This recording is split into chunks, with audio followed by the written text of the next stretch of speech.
All right, so this is World Cup 2026 Extra Time. My name is Steven Rabinowitz. I want to give you a quick recap of yesterday's Spain-Belgium game. The European champions, Spain, haven't had the most amount of World Cup success in the last decade plus, but they're back for the first time since 2010 to a World Cup quarterfinal, beating Belgium 2-1. Spain controlled most of this game, but they didn't lead most of this game. They only led really for the 11 minutes between Fabian Ruiz's goal and the first goal that they've conceded this entire tournament from Ketelaere in the 41st minute. And then it was really just kind of a get as much stuff as they possibly can on Belgium's really good goalie, Courtois, Thibaut Courtois. And unfortunately, he exited injured in the 71st minute. That allowed the substitute goalkeeper, Sen Lamens, to make a bigger mistake in the 88th minute on a Mikel Merino shot, and that went in, and that was the final 2-1 Spain defeating Belgium. Possession was pretty much over 2-1. Shots on target 4-1, shots over 3-1, chances created over 6-1. This was a game where Spain again needed all that they could handle. They put everything they could defensively. They really did not allow Belgium to really do much at all. Only five shots, two on target, only two chances created, and they created with one of those two, which shows how little sometimes the margin for soccer is. But it's a tough loss for Belgium, who this has to be the end of this semi-golden generation, right? They get to the final eight in 2014, the younger version of the team.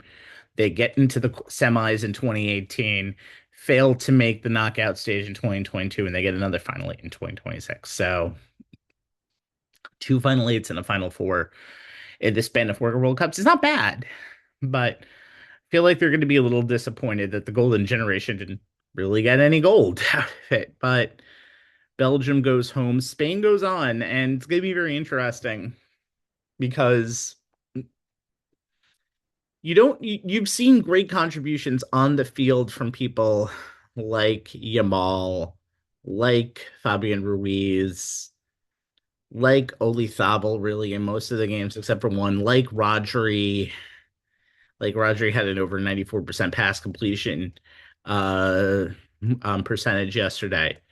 Yamal had 80 touches yesterday, 12 touches in the penalty area.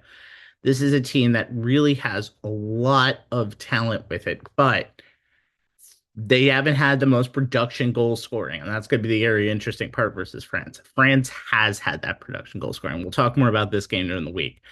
A lot of people say this is just kind of like the final. I disagree because I think Argentina and England have done a lot on their side of the bracket to really put the pressure on, and the best scorer is with Norway. So I actually think Haaland has been the better scorer in this tournament than Messi has because of just the fact that Haaland can really score from anywhere and can make his own shot.